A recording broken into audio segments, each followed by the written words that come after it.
Let's now talk about fitness.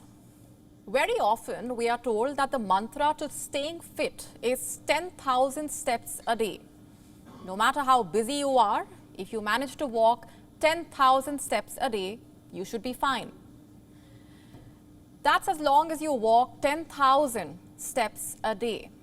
As long as you do that, you need not worry about heart diseases, weight-related problems, dementia, or premature deaths. Such is the obsession with 10K steps that many people frantically walk up and down corridors or meaninglessly take rounds of their workplace just so that they can check off that target before they go to bed. But what if it's all for nothing? What if there is no solid logic to this 10,000 step theory? Have a look at this study. It clearly says that people who walked even 3,800 steps had lower risk of dementia. In fact, it goes on to say, when it comes to the association between walking and decline in dementia, it is only valid for up to 9,800 steps per day. And beyond this, the benefits upturn. Here's another study. This one talks about the association between walking and lower risk of cancer. It says that while walking up to 10,000 steps may be associated with lower risk of cancer, what provides additional benefits is how intensely you take those steps. There's one thing that both these studies point towards, and that is the pace of your walking. Not how many steps you take, but how fast you take them. The findings of the first study, for example, saying steps with higher intensity are associated with lower risk of dementia. So this brings us back to that question, does 10K steps a day really matter? If these studies hold any truth, then the answer would be not really. It does not matter whether or not you walk 10,000 steps a day. What matters is how fast you walk. Researchers compared the most intense minutes of activity of the participants. They found that those whose peak speeds were brisk had lower health risks. Now, what qualifies as brisk walking? 90 steps a minute.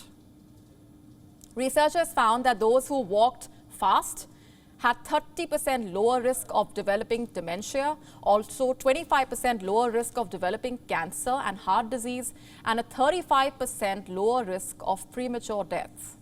In other words, the pace of your walking may matter more than the distance. In short, it is speed over steps. At least that's what these studies claim. The question is, where does this leave that 10K steps logic? Also, how did we come up with that number? Is it an arbitrary figure or a well-calculated one? Actually, neither.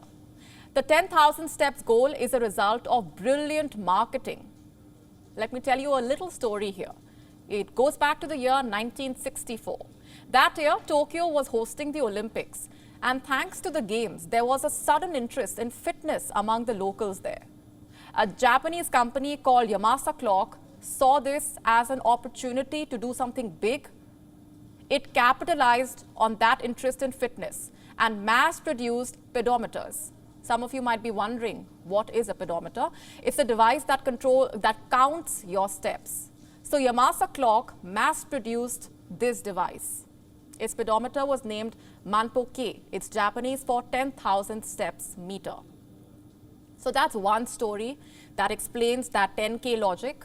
Over the years, this number has been challenged multiple times. This one time, the University of Texas conducted a study. It found that 8,500 steps should be enough if a person is aiming to increase their metabolism.